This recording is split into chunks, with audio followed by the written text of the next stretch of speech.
Xin chào các bạn đang đón xem video của Lên Đô Thị. Không thể phủ nhận một điều rằng Hoàng gia Anh là một trong những gia đình giàu có bậc nhất trên thế giới. Và tất nhiên, nữ hoàng Anh Elizabeth II là người giàu nhất trong gia đình này.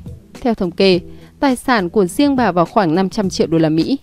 Những tài sản này chủ yếu đến từ bất động sản. Tài sản của bà được chia thành hai loại, thuộc sở hữu cá nhân và tài sản thuộc về người trị vì vương quốc.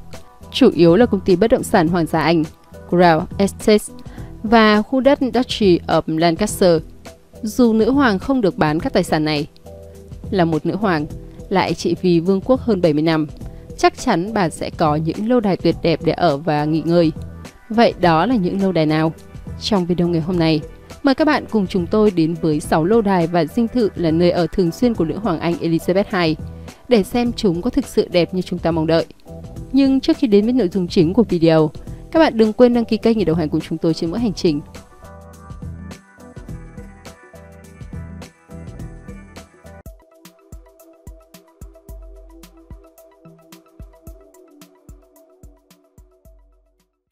Cái tên đầu tiên chắc chắn là Điện Buckingham, Anh. Lâu đài nằm ở Westminster, London, thuộc về người tại vị, một truyền thống có lịch sử từ năm 1837. Cung điện Buckingham là một biểu tượng của chế độ quân chủ Anh. Đây là nơi sinh sống của nữ hoàng, thái tử, các hoàng tử và gia đình hoàng gia.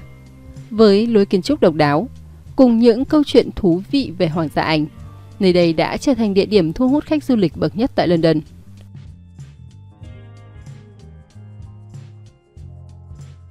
Điện Buckingham có diện tích sàn là 77.000 m². Cung điện có tất cả 19 phòng khách, 52 phòng ngủ dành cho khách và các thành viên trong hoàng gia, 78 phòng tắm, 188 phòng dành cho nhân viên của cung điện và 92 phòng làm việc.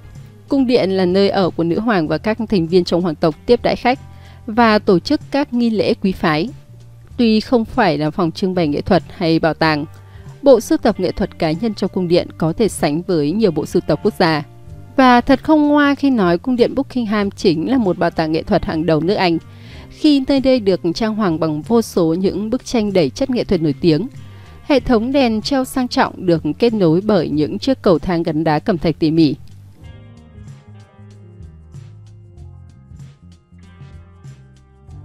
Không chỉ không gian bên trong cung điện được trau chuốt, mà thiết kế của hoa viên cũng khá đặc biệt, có thể đưa mọi người ngược thời gian trở về những năm 1852, khi cung điện bắt đầu là nơi ở của hoàng gia. Vườn Buckingham là khu vườn tư nhân lớn nhất tại London. Khu vực hồ trung tâm của cung điện có diện tích hơn 3 mẫu Anh. Dưới thời vua George VI và nữ hoàng Elizabeth II đã đổi mới rừng cây kiểu Victoria thành vườn hoa. Đây cũng là nơi cư trú của hơn 30.000 loài chim. Trong khu vực này có một đoạn đường dài gần nửa cây số, tới thẳng trung tâm hồ. Phía nam của hồ là nơi có các loại động vật hoang dã. Nơi đây được ví như trái tim của London, với cảnh quan tuyệt đẹp và trong lành. Di chuyển từ cửa cung điện tới hồ trung tâm, người ta sẽ được chiêm ngưỡng tới 350 loài hoa và tìm hiểu cuộc sống của các loài động vật, loài chim. Hồ trung tâm là nơi đẹp và yên tĩnh nhất trong cung điện Buckingham.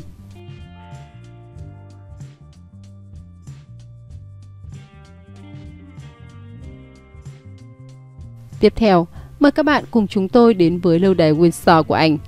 Nơi này được nữ hoàng chuyển đến với em gái trong Thế chiến thứ hai để đảm bảo an toàn.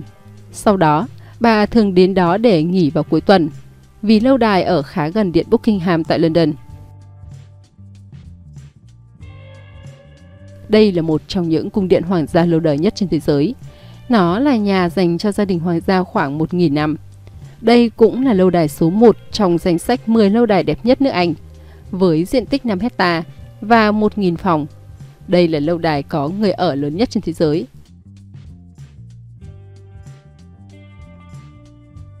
Lâu đài Windsor tọa lạc trên khu đất rộng lớn, được bao phủ bởi khuôn viên xanh và là nơi ở có nhiều ý nghĩa đối với nữ hoàng Elizabeth II. Tòa lâu đài nằm ở vùng thị trấn Windsor, Berkshire, nước Anh.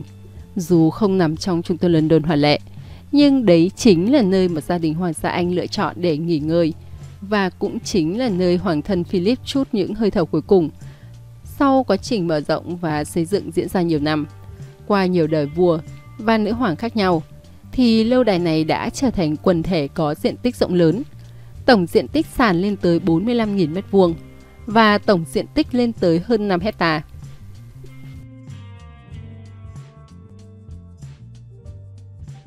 Được xây dựng từ thế kỷ 11, cho đến nay đây vẫn là ngôi nhà ưa thích của nữ hoàng Anh và cũng là công trình gắn bó với lịch sử quốc đảo này trong suốt 1.000 năm qua và chắc chắn sẽ viết thêm những trang sử với nhiều năm tiếp theo.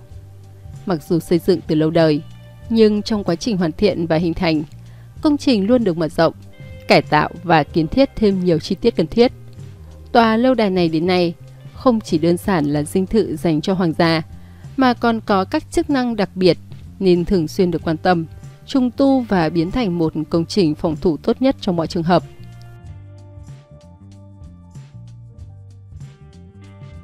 Trải qua lịch sử hơn 1.000 năm, cùng với nhiều xu hướng kiến trúc đã đi qua, nhưng tòa lâu đài luôn được kiến tạo và được sử dụng linh hoạt, tùy theo hoàn cảnh lịch sử. Mỗi phân khu được chia ra và chịu những chức năng riêng biệt. Nếu có biến động, nơi đây có thể trở thành công sự cho hoàng tộc và quân đội trong thời bình. Một số khu vực nhất định của lâu đài được sử dụng như một điểm tham quan du lịch, thu hút khách nước ngoài.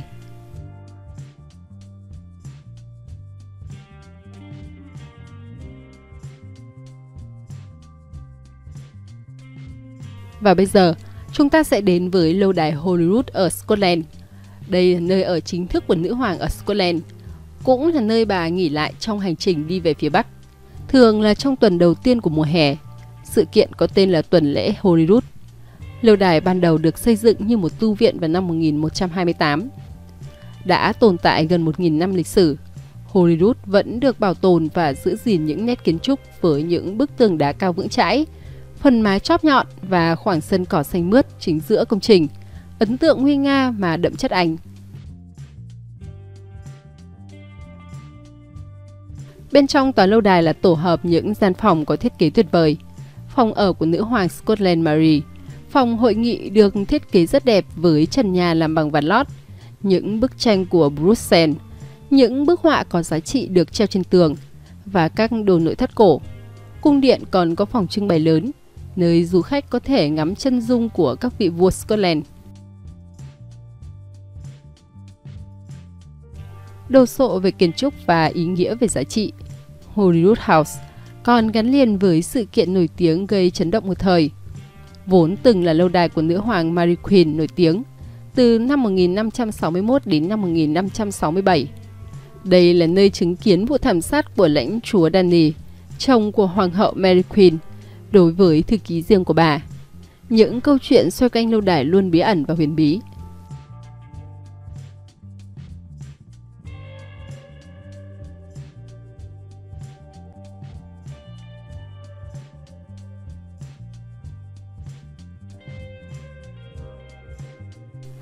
Tiếp theo, chúng ta sẽ cùng đến với lâu đài Balmoral ở Scotland.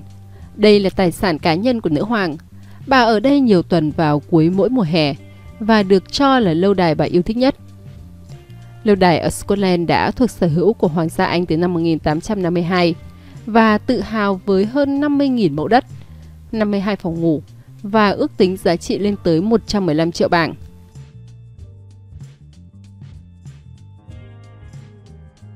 Tuy nhiên, lâu đài tuyệt đẹp này không chỉ có giá trị tiền tệ đối với Hoàng gia Anh, mà còn là nơi nghỉ dưỡng rất riêng tư của nữ hoàng Anh sau khi rời cung điện Buckingham. Lâu đài được Scotland xếp vào loại tòa nhà lịch sử và dành chi phí khoảng 3 triệu bảng mỗi năm để vận hành. Hoàng tử Albert đã mua khối bất động sản này vào năm 1852 cho vợ là nữ hoàng Victoria và bắt đầu mở rộng nơi đây thành lâu đài phù hợp với Hoàng gia Anh. Bên ngoài lâu đài chính, còn có tới 150 tòa lâu đài khác trong khu đất, bao gồm có Bica, điền trang của Hoàng tử Charles và một số ngôi nhà khác.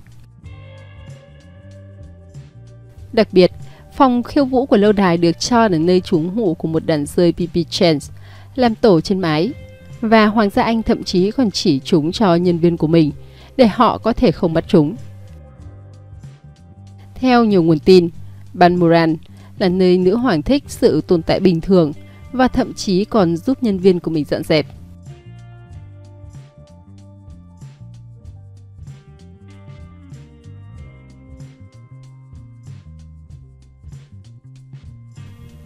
Và lâu đài thứ 5 của nữ hoàng Anh, dinh thự Sandringham ở Anh, là ngôi nhà riêng tư được nữ hoàng yêu thích. Sandringham thường là điểm giải trí trong kỳ nghỉ lễ.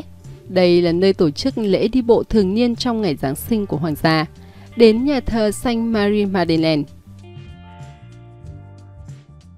Sandringham House, hay còn gọi là ngôi nhà hoàng gia, là tài sản nữ hoàng được thừa kế từ vua cha, vua George VI. Sandringham House có tổng diện tích là khoảng 8.000 hecta, tức là khoảng 80 km vuông, bao gồm một công viên rộng 240 hecta và khu vườn rộng 24 hecta nối với dinh thự chính.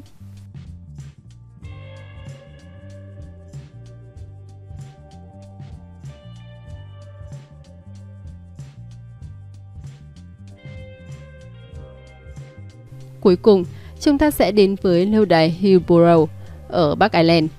Nữ hoàng ở tại lâu đài này khi đến với Bắc Ireland. Cũng như cung điện Holyrood, nữ hoàng dành thời gian ở Hillborough trong chuyến thăm Bắc Ireland của bà. Đây cũng là nơi ở chính thức của Ngoại trưởng Bắc Ireland.